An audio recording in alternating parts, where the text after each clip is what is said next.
Back to my channel Study Learner. ये 2022 का Youth Competition Times का बुक है और ये हिंदी का है, जनरल हिंदी। जो इसमें जो भी यूपी में एग्ज़ाम हुए उन सभी में जो भी क्वेश्चन आए हिंदी के वो सभी दिए गए हुए हैं, तो ये बहुत इम्पोर्टेंट है।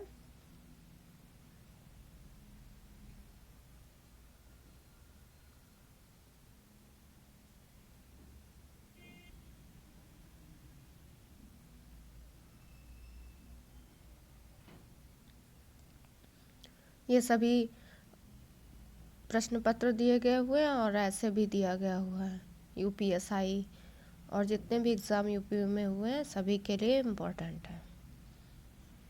इतना कर लेंगे तो यूपी में जो भी जिस एग्ज़ाम में हिंदी आती है वो अच्छे से कर पाएंगे।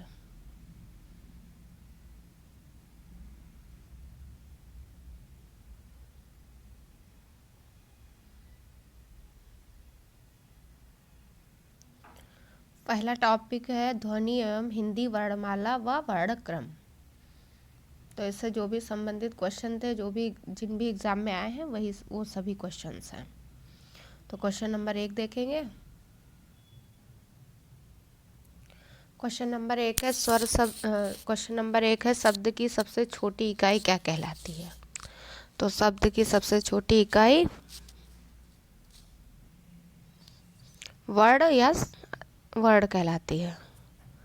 तो बी ऑप्शन इसका सही हो जाता है। अब इसकी व्याख्या भी इसमें दी गई हुई है, वो भी देख लेंगे। शब्द भाषा की सबसे छोटी इकाई वर्ण या ध्वनि कहलाती है। ये यूपीपी 2017 में आया हुआ क्वेश्चन है। हिंदी में कुल 52 वर्ण होते हैं, इन जिसमें स्वरों की संख्या 11 होती है, मूल व्यंजनों की संख्या 33 होती है। 2 अयोगवा होते हैं, अंग और आ। 2 द्विगुण होते हैं, डाढ़ आ, तथा 4 संयुक्त वर्ण छत्र ज्ञा श्रा है। तो ये संयुक्त वर्ण अयोगवाह, द्विगुण और मूल व्यंजन ये सभी लर्न कर लेंगे। इसका बी ऑप्शन है जो राइट हो जाता है, वर्ड। क्वेश्चन नंबर 2 है भाषा की मूल इकाई है। तो भाषा की मूल इकाई ध्वनि होती है। और भाषा की सबसे छोटी इकाई तो ये हो गया अक्षर या वर्ण या ध्वनि। इसको भी कहते हैं अक्षर या वर्ण। ये भाषा की छोटी इकाई है। मूल इकाई ध्वनि। बी ऑप्शन इसका करेक्ट हो जाता है। इसकी व्याख्या देखेंगे। भाषा की मूल इकाई ध्वनि है। भाषा की मूल इकाई ध्वनि है। भाषा की पूर्ण सार्थक इकाई वाक्य है। वाक्य से छोटी इकाई उपवाक्य, उपवाक्य से छोटी इकाई पदबंध और पदबंध से छोटी इकाई पद या शब्द और पद से छोटी इकाई अक्षर, अक्षर से छोटी इकाई ध्वनि या वर्ण। तो सबसे छोटी इकाई ध्वनि, वर्ण, फिर अक्षर, पद, पदबंध, उपवाक्य और वाक्य। तो जैसे राम शब्द में 2 अक्षर रा और मा है एवं 4 वर्ण दिए गए हुए रा, आ, मा और आ। और तो शब्द भाषा की सबसे छोटी सार्थक इकाई है। इसका ये उदाहरण भी दिया हुआ है।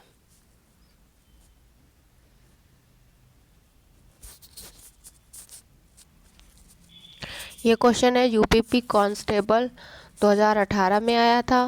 क्वेश्चन नंबर 3 है वर्णों के समुदाय को क्या कहते हैं। तो वर्णों के समुदाय को वर्णमाला कहते हैं। ये ऑप्शन इसका सही हो जाता है। इसकी व्याख्या देखेंगे। वर्णों के समुदाय को वर्णमाला कहते हैं। वर्ण भाषा की सबसे छोटी इकाई होती है। वर्ण है जो भाषा की सबसे छोटी इकाई होती है। वर्णों के समुदाय को वर्णमाला कहते हैं। इसके उच्चारित स्वरूप को ध्वनि कहते हैं। क्वेश्चन नंबर 4 है ये यूपी बीएड 2007 में हुआ था, उसमें भी आया वर्णमाला किसे कहते हैं।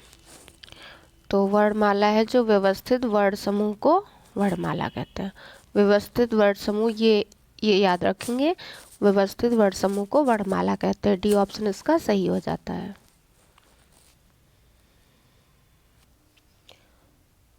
व्यवस्थित समूह को वर्णमाला कहते हैं। हिंदी वर्णमाला में कुल 52 वर्ण हैं। इनमें स्वरों की संख्या 11, मूल व्यंजनों की संख्या 33 है। याद रखेंगे।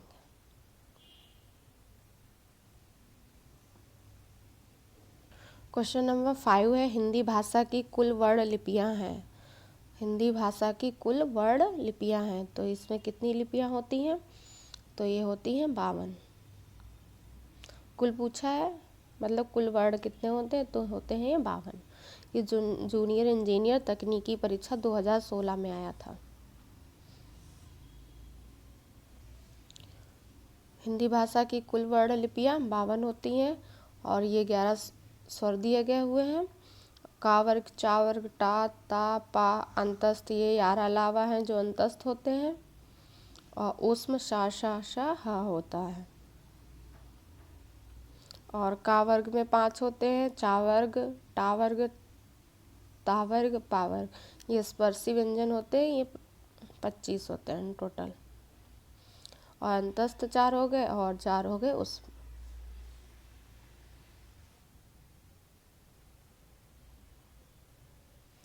और संयुक्त हो गए 4, संयुक्त हो गए छत्र, ज्ञा, श्रा। और अयोग वाह 4, 2 हो गए अंग और आह। द्विगुण हो गया डा, ढा, 2 हो गए। तो कुल हो गए वर्ण 52। आप ये चार्ट बना लीजिएगा कॉपी में। नेक्स्ट क्वेश्चन है, क्वेश्चन नंबर 6 है, हिंदी में ध्वनियाँ कितने प्रकार की होती हैं? हिंदी में ध्वनियाँ कितने प्रकार की होती है? तो ये 2 प्रकार की होती है। एक होता है स्वर और एक होती है व्यंजन। तो 2 प्रकार की होती है हिंदी में ध्वनियाँ। ए ऑप्शन इसका सही हो जाता है। ये UPSSC वीडियो 2018 में आया था।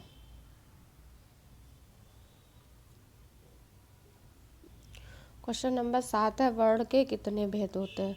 तो वर्णों के 2 भेद होते हैं, वही स्वर और व्यंजन।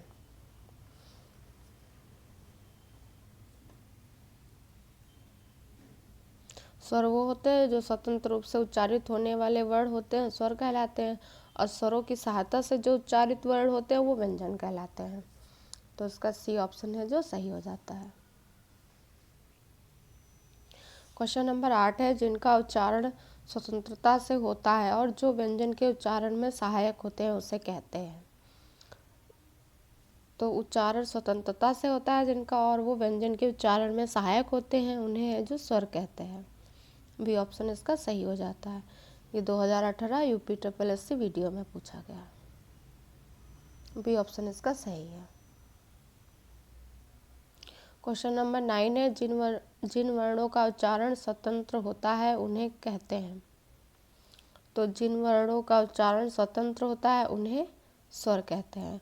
और अगर स्वरों की सहायता से जिनका उच्चारण होता है वो व्यंजन कहलाते हैं। व्यंजन है जो स्वरों के माध्यम से उच्चारित होते हैं।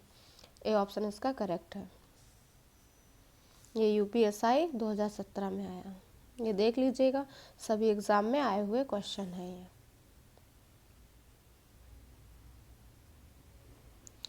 तो उच्चारण जिनका स्वतंत्र होता है वे स्वर कहलाते हैं।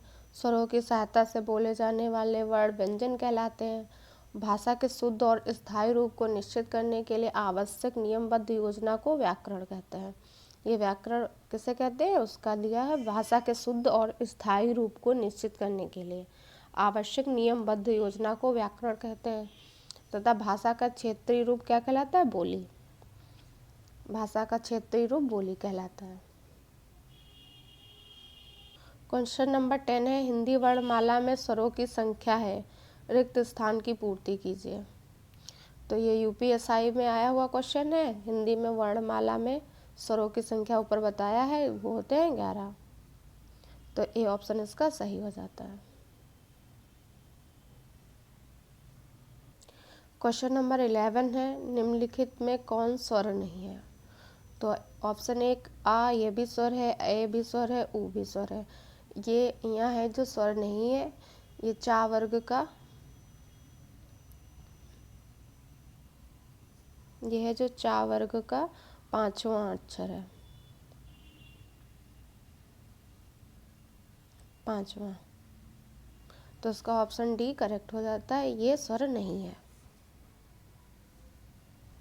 क्वेश्चन नंबर 12 है, कौन स्वर नहीं है इसमें से? ये यूपी बीएड में आया हुआ है। तो आ भी स्वर होता है, ए भी स्वर होता है, ऊ भी, बा है जो स्वर नहीं है। तो डी ऑप्शन इसका करेक्ट हो जाता है। क्वेश्चन नंबर 13 है, निम्नलिखित में कौन सा मूल दीर्घ स्वर नहीं है? तो इसमें देखना है कि दीर्घ स्वर नहीं है।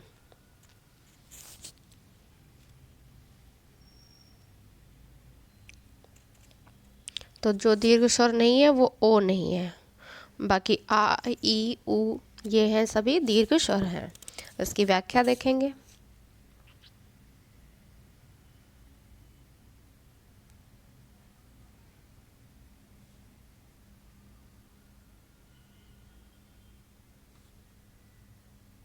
स्वतंत्र रूप से उच्चारित वर्ण स्वर कहलाता है। हिंदी वर्णमाला में 11 स्वर हैं। एक होता है हार्श स्वर, जिन स्वरों की उत्पत्ति दूसरे स्वरों से ना होकर स्वतंत्र रूप से होती है वे हार्श स्वर कहलाते हैं, जैसे आ, ई, उ, री। इन्हें मूल स्वर भी कहा जाता है। जो हर्ष स्वर होते हैं इन्हें मूल स्वर कहा जाता है। ये आ, ई, उ, री ये 4 होते हैं। दीर्घ स्वर दो समान मूल स्वरों के योग से निर्मित स्वर दीर्घ स्वर कहलाते हैं। जो 2 समान स्वर होते हैं उनके योग से जो नया स्वर बनता है उसे दीर्घ स्वर कहते हैं। जैसे आ है जो आ और आ से मिलकर बना है, ई है जो ऐसे बनी है, ऊ हो गया। तो आ, ई, ऊ ये मूल दीर्घ स्वर है। थर्ड है संयुक्त स्वर। जब 2 असमान स्वर परस्पर जुड़ते हैं तो उनके योग से संयुक्त स्वरों का निर्माण होता है। ए है जो आ और ई से मिलकर बनता है, ए है जो आ और ए से बनता है, ओ है जो आ और ऊ से बनता है। और ये उसमें ऑप्शन में था जो संयुक्त स्वर हो जाता है, और ओ ऐसे बनता है। तो ये एक बार पढ़ लेंगे। ये स्वरों के प्रकार हैं, ह्रस्व स्वर, दीर्घ स्वर और संयुक्त स्वर।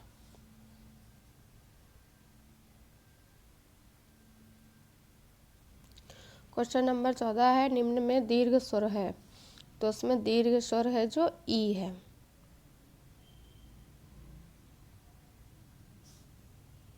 तो 14 में बी आंसर है जो सही है। ये दीर्घ स्वर है, ये ई और ई से मिलकर बना हुआ है।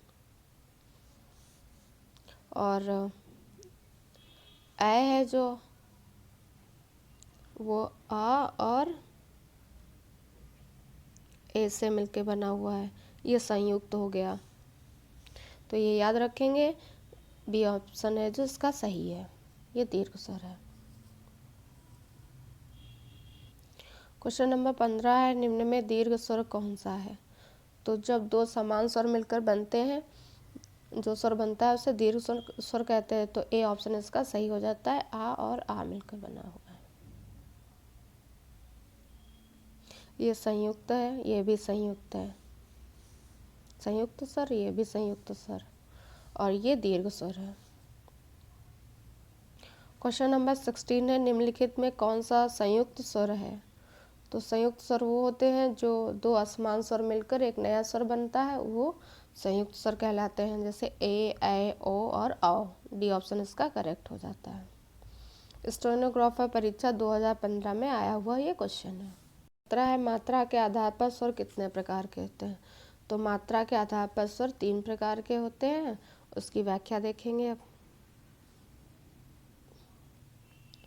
उच्चारण में लगने में समय या मात्रा कहलाता है।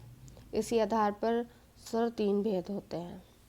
उच्चारण में लगने वाला समय मात्रा कहलाता है। इसी मात्रा के आधार पर स्वर 3 भेद होते हैं। एक होता है हर्ष स्वर, जिन स्वरों के उच्चारण में एक मात्रा का समय लगता है उन्हें हर्ष स्वर कहते हैं। आ, ई, उ, री ये हैं जो हर्ष स्वर हैं, इन्हें एक मात्रिक स्वर भी कहते हैं। नंबर 2 पे है दीर्घ स्वर, जिन स्वरों के उच्चारण में 2 मात्रा का समय लगता है वे दीर्घ स्वर कहलाते हैं। इन्हें 2 मात्रिक स्वर भी कहते हैं, जैसे आ, ई, उ, ए, ओ और औ। तीसरा होता है प्लुत स्वर। तीसरा है ये प्लुत स्वर, जिन स्वरों के उच्चारण में 3 मात्रा का समय लगे उसे प्लुत स्वर कहते हैं। इसको है जो ऐसे लिखते हैं। अंक इसका ये चिन्ह होता है। संस्कृत व्याकरण में प्लुत स्वरों की स्वरों की संकल्पना होती है। हिंदी में इसका प्रयोग नहीं किया जाता। जैसे ओम लिखते हैं तो ये लगाते हैं, वही वाला है। तो हिंदी वर्णमाला में मात्रा के आधार पर स्वरों के प्रकार पूछे जाने पर उत्तर 2 होगा। हिंदी में 2 होता है, अगर संस्कृत में पूछता है तो वो 3 होते हैं, क्योंकि प्लुत स्वर है जो संस्कृत में प्रयोग होता है, हिंदी में नहीं होता है। ये देख लीजिए।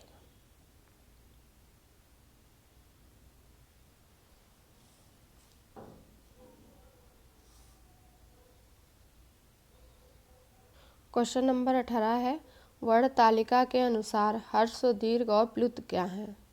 तो वर्ण तालिका के अनुसार हर्ष, दीर्घ और प्लुत एक स्वर होते हैं। क्या होते हैं? स्वर होते हैं। तो ए ऑप्शन इसका सही हो जाता है। क्वेश्चन नंबर 19 है, स्वर ध्वनि के प्रकार हैं। तो स्वर ध्वनि के कितने प्रकार होते हैं? 3 होते हैं, दीर्घ भी, हर्ष भी और प्लुत। तो डी ऑप्शन इसका सही हो जाता है, उपयुक्त तीनों।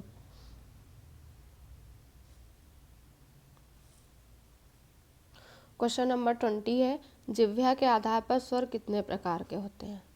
तो जिह्वा के आधार पर भी स्वर 3 प्रकार के होते हैं। तो वो होते हैं अग्र, मध्य और पश्च। ये तीनों स्वर होते हैं जो जिह्वा के आधार पर होते हैं। अब इनकी व्याख्या देख लेंगे। ये जो क्वेश्चन है वीडियो 2018 में आया था।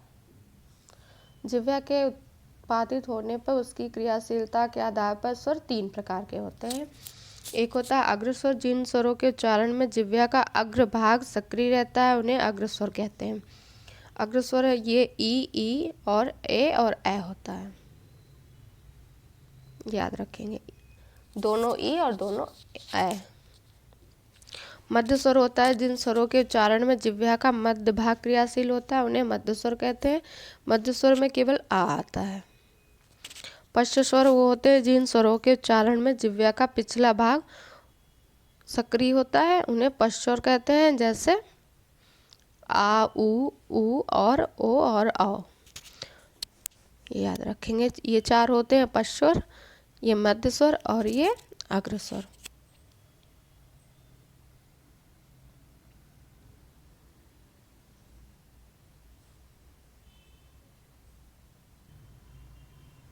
क्वेश्चन नंबर 21 है, अर्ध विवृत स्वर है।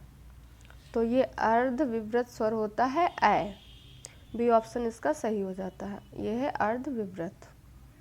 अब इसकी व्याख्या देख लेंगे। ये यूपीएससी वनरक्षक 2018 का क्वेश्चन है। मुख द्वार के खुलने के आधार पर स्वर 4 प्रकार के होते हैं। तो ये मुख द्वार के खुलने पर स्वर 4 प्रकार के होते हैं। याद रखेंगे, 4 प्रकार के होते हैं। एक होता है विवृत, जिन स्वरों के उच्चारण में मुख द्वार पूरा खुलता है। जैसे आ, तो आ हो गया विवृत। अर्धविवृत वो होते हैं जिन स्वरों के उच्चारण में मुख द्वार आधा खुलता है, उन्हें अर्धविवृत कहते हैं। जैसे आ, ए और आ और ओ। अर्ध समृत, जिन स्वरों के उच्चारण में मुख द्वार आधा बंद रहता है। जैसे ए और ओ। इसमें समृत वाले में है मुख द्वार बंद रहता है और विवृत वाले में खुला होता है।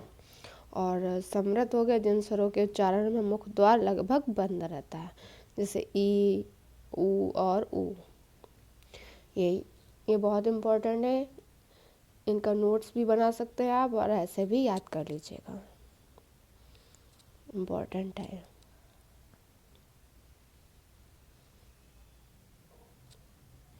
क्वेश्चन नंबर 22 है, जिनकी ध्वनि केवल मुख से निकलती है तो उन्हें कहते हैं निर्नुनासिक स्वर। जिनकी ध्वनि केवल मुख से निकलती है, याद रखेंगे केवल मुख लिखा है इसलिए निर्नुनासिक। अब इसकी व्याख्या देख लेंगे। जिनकी ध्वनि केवल मुख से निकलती है वे निर्नुनासिक स्वर हैं। ये ध्यान रखेंगे, केवल मुख से निकले तो निर्नुनासिक स्वर। अनुनासिक स्वर वो होते हैं जैसे ना, इयम गंडम होता है जो वो वाला सूत्र होता है एक माहेश्वर सूत्र में, वो सभी अनुनासिक थे, वही हैं ये सभी। ना, या, डा, ना, मा के उच्चारण में वाय ध्वनि मुख के साथ साथ नाक से भी निकलती है। जो अनुनासिक होते हैं उसमें ध्वनि है जो मुख के साथ साथ नाक से निकलती है, इसीलिए वे अनुनासिक। और निर्नुनासिक में केवल मुख से निकलती है, नाक से नहीं। निर लिखा है, फिर नुनासिक ऐसे याद कर लेंगे। निर मतलब बिना और नासिक मतलब नाक के, तो केवल मुंह से निकलेगी तो निर्नुनासिक। उच्चारण में ध्वनि मुख के साथ साथ नाक से भी निकलती है, वो अनुनासिक। वृत्ताकार स्वर, एक वृत्ताकार स्वर होते हैं जिनके उच्चारण में होठों का आकार गोल हो जाता है, जैसे ऊ, ओ, औ, आ। समृद्ध स्वर के उच्चारण में मुखद्वार लगभग बंद रहता है। और विपरीत वाले स्वर होते हैं जो उनमें मुखद्वार खुला रहता है, याद रखेंगे। क्वेश्चन नंबर 23 है, भाषा विज्ञान की दृष्टि से ऊ किस प्रकार का स्वर है? तो ये ऊ किस प्रकार का स्वर है? तो ये पश्य समृद्ध है, इसमें मुख है जो बंद रहता है लगभग। ये कनिष्ठ सहायक परीक्षा 2016 में आया हुआ है, याद रखेंगे। समृद्ध में मुख बंद रहता है, मतलब लगभग बंद रहता है, और विवृत में खुला रहता है। क्वेश्चन नंबर 24 है, होठों की आकृति के आधार पर निम्नलिखित में से कौन अवृत्तमुखी स्वर है? होठों की आकृति के अनुसार, तो ये है जो ई है, ये होठों की आकृति के आधार पर अवृत्तमुखी स्वर है। कैसा स्वर? अवृत्तमुखी। और ये यूपीपीसीएल ARO 2018 में आया है, इम्पोर्टेंट क्वेश्चन है।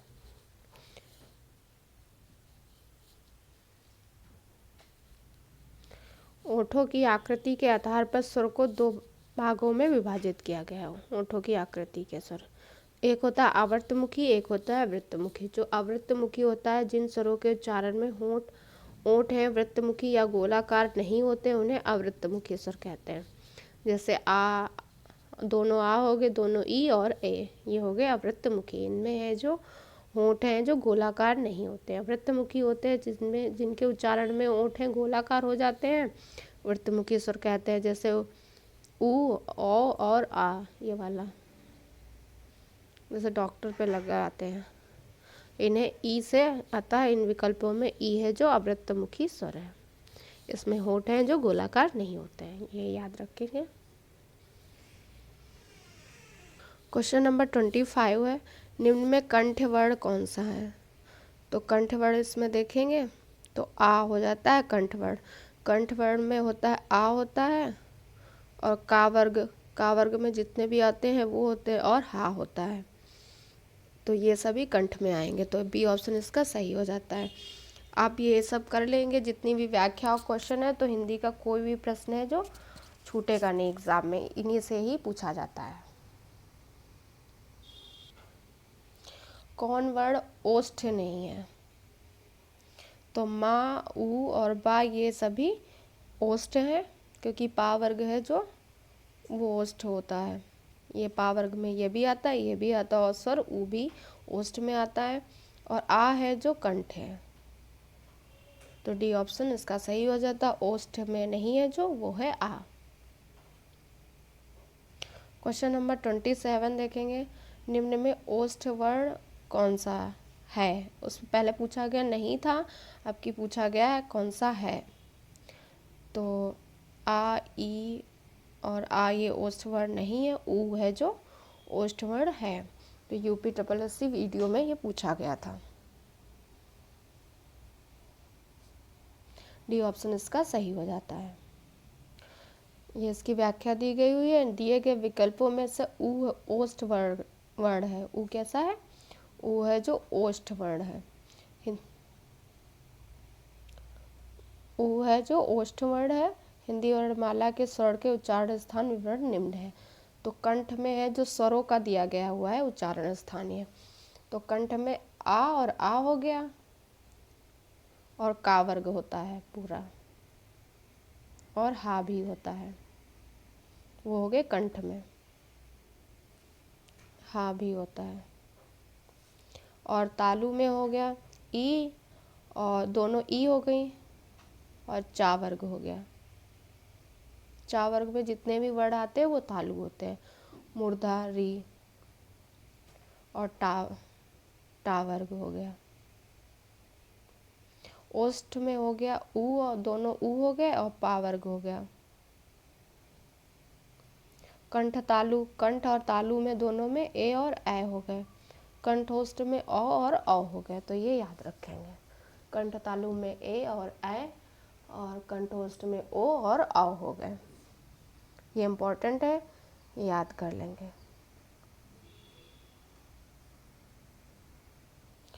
क्वेश्चन नंबर 28 है, कंठ तालव्य कौन सा है? तो इसमें कंठ तालव्य देखेंगे तो ए और ए हैं, ये कंठ तालव्य है। सी ऑप्शन इसका सही हो जाता है। और ये कंठ है, डी वाला कैसा है? कंठ।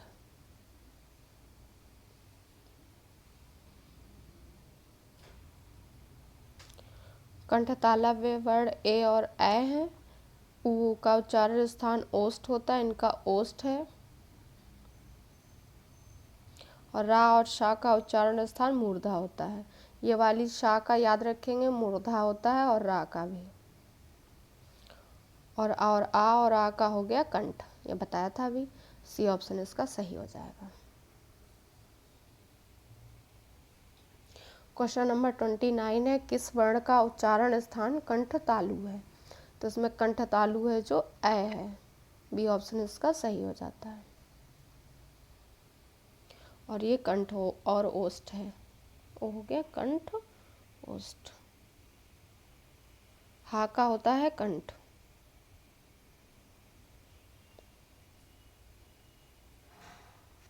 क्वेश्चन नंबर 30 है, ए के उच्चारण में किसकी सहायता ली जाती है? ए के उच्चारण में कौन कौन किसकी सहायता ली जाती है? तो ए के उच्चारण में कंठ और तालु होता है, तो कंठ और तालु यहाँ पे लिख लेंगे, कंठ और ये हो गया तालु। एक साथ भी मिला के लिख सकते हैं, कंठ तालु। तो सी ऑप्शन इसका करेक्ट हो जाता है, कंठ तालु।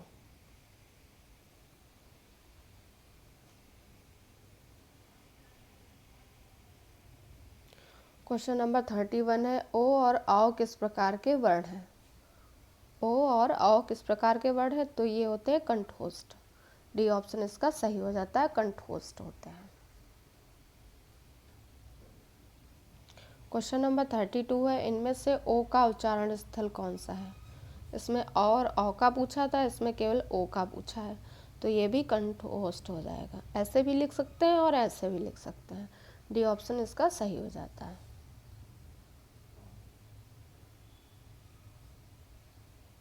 क्वेश्चन नंबर 33 है, ई ची ई चा छा जा झा या आदि का उच्चारण इसमें से होता है।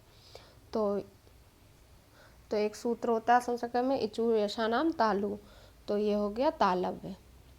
तो सी ऑप्शन इसका सही हो गया है। दोनों ई हो गई और चा वर्ग। तालु में आता है, दोनों ई हो गई और ये चा वर्ग का है, तो ये चा वर्ग हो गया पूरा। ये तालु का होता है। क्वेश्चन 34 है, वर्णमाला का कौन सा अक्षर पुल्लिंग नहीं है? तो इसमें देखना है कि कौन सा अक्षर है जो पुल्लिंग नहीं है। जा और आ है वो पुल्लिंग है, चाटा भी पुल्लिंग है, और आ और पा भी पुल्लिंग है। क्योंकि जा होता है, आ भी होता है, चा होता है, और ई होती है। तो सी ऑप्शन इसका सही हो गया, ई और ई ये स्त्रीलिंग में आता है, पुल्लिंग नहीं है। क्वेश्चन नंबर 35 है, किस शब्द में री स्वर नहीं है? तो कृपा में देखेंगे ऑप्शन 1, इसमें भी री स्वर है, कृष्ण में भी स्वर है, और दृष्टि में भी है। आज में स्वर नहीं है री, तो डी ऑप्शन इसका सही हो जाता है, आज। इसकी व्याख्या दी हुई, आज शब्द में री स्वर नहीं है, से सभी शब्दों में री स्वर की मात्रा का प्रयोग हुआ है। ऐसे भी लिखने को क्वेश्चन आता है, जैसे ही कृपा दिया गया होगा और ये ऑप्शन में दिए हो गए होते हैं, तो इनको भी देख के लिखना होता है। तो का है जिसमें आधा दिया गया हुआ है, और री है जो पूरी दी गई होती है, और पा आधा दिया गया है, और आ ये स्वर हैं जो पूरे दिए गए होते हैं। देखिए सभी में। ये जिसमें हलंत लगा हुआ है वो आधे हैं। कृपा ऐसे लिखते हैं, कृष्ण ऐसे, और दृष्टि और आज, ये लिखने को आता है। इम्पोर्टेंट है, ज़्यादातर अब सभी एग्ज़ाम में आने लगा है ये, जिसमें भी हिंदी पूछी जाती है। निम्नलिखित क्वेश्चन नंबर 36 है, निम्नलिखित में कौन सा शब्द है री की मात्रा का उपयोग हुआ है। तो री की मात्रा मतलब ये वाली, तो वर्षा में भी नहीं हुआ है, क्रिया में भी नहीं है, रिपु में भी नहीं, डी में है, वृष्टि में ये वाली री, इसकी मात्रा ऐसे लगती है। ये क्वेश्चन नंबर 37 है, निम्नलिखित में से कौन से शब्द में अनुनासिकता है। तो अनुनासिकता वो होती है जिसमें वायु है जो नाक से कम और मुख से अधिक होती है। तो संभावित में नहीं है, संभव में भी नहीं है, संभावना में भी नहीं, संभालना में है। तो डी ऑप्शन इसका करेक्ट हो जाता है। इसकी व्याख्या देखेंगे, ये यूपीपीसीएल जेई इलेक्ट्रिकल 2015 में पूछा गया है। ये इम्पोर्टेंट क्वेश्चन है, ये रिपीट होते रहते हैं, उनकी व्याख्या पढ़ लेंगे तो सारे क्वेश्चन हो जाएंगे।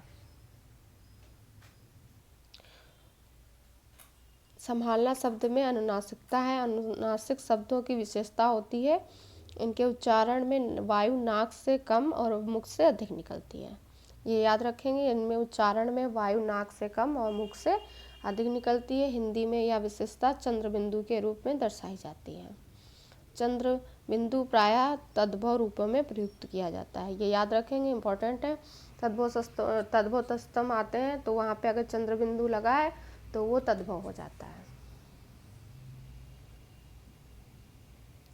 क्वेश्चन नंबर 38 देखेंगे, एक से अधिक वर्णों के मेल को कहते हैं। एक से अधिक वर्णों के मेल को कहते हैं तो उसे व्यंजन कहते हैं। सी ऑप्शन इसका सही है। क्वेश्चन नंबर 39 है, हिंदी वर्णमाला में व्यंजनों की संख्या है। तो हिंदी वर्णमाला में व्यंजन होते हैं 33। सी ऑप्शन इसका सही है। स्वर होते हैं 11।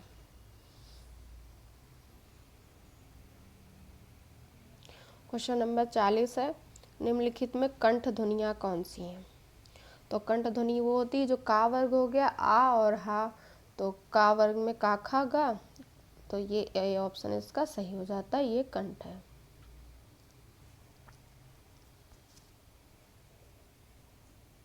और ये चा और झा हो गए तालव्य, ये हो गए अंतस्थ, और ये हो गए मूर्धा। तो ए ऑप्शन इसका सही हो जाता है, का और खा हैं जो कंठ ध्वनियाँ हैं।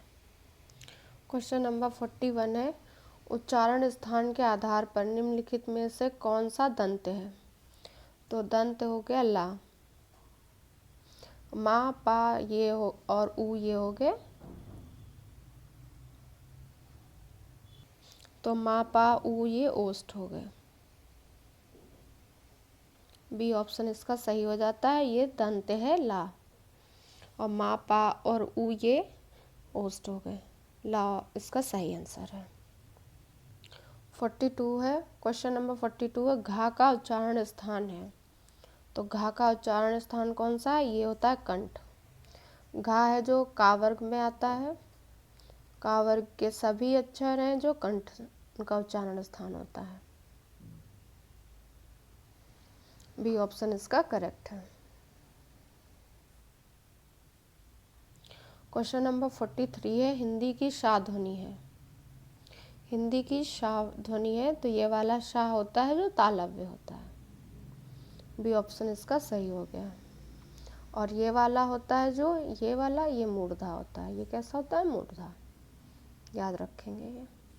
ये मूर्धा होता है, ये वाला शा तालव्य होता है। तालव्य वर्ण शा होता है और ई वाला ई हो, दोनों ई होती हैं, और चा वर्ग होता है और या होता है, याद रखेंगे। दोनों ई हो गई, चा वर्ग हो गया पूरा, और या ये होते हैं तालव्य। कैसे होते हैं, तालव्य। क्वेश्चन नंबर 44 है, तालव्य व्यंजन है। तो तालव्य व्यंजन इसमें देख लेंगे, चा वर्ग हो जाएगा, चा वर्ग होता है तालव्य। बी ऑप्शन इसका सही हो जाता है। क्वेश्चन नंबर 45 है, चा और झा वर्ड का उच्चारण स्थान कौन सा? तो इसमें अभी ऊपर पढ़ा था चा और झा ये सब तालव्य होते हैं, तो ये तालु हो गया। ए ऑप्शन इसका सही हो गया, तालु। कंठ में का वर्ग होता है?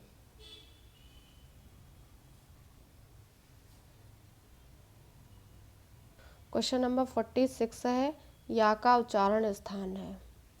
तो या का उच्चारण स्थान भी तालु है, ऊपर बताया था दोनों ई चा वर्ग और या और वो शा, ये वाली शा, ये सब तालु में आते हैं। तो डी ऑप्शन इसका सही हो जाता है, या भी तालु में आता है। जिसमें जीभ है जो तालु में लगती है उसे तालु उच्चारण स्थान कहते हैं उसका। क्वेश्चन नंबर 47 है, निम्न में तालव्य ध्वनि है। तो शा इसमें तालव्य ध्वनि है, अभी बताया था ऊपर। पा है जो ओष्ठ है, का कंठ है, टा मूर्धा है। सी ऑप्शन इसका सही हो जाता है, शा। क्वेश्चन नंबर 48 है, हिंदी की तालव्य ध्वनियाँ हैं। हिंदी की तालव्य ध्वनियाँ हैं, तो ये चा वर्ग पूरा हो जाता है, तालव्य ध्वनियाँ होती हैं। ए ऑप्शन इसका सही है। क्वेश्चन नंबर 49 है, सा का उच्चारण स्थान तालु है।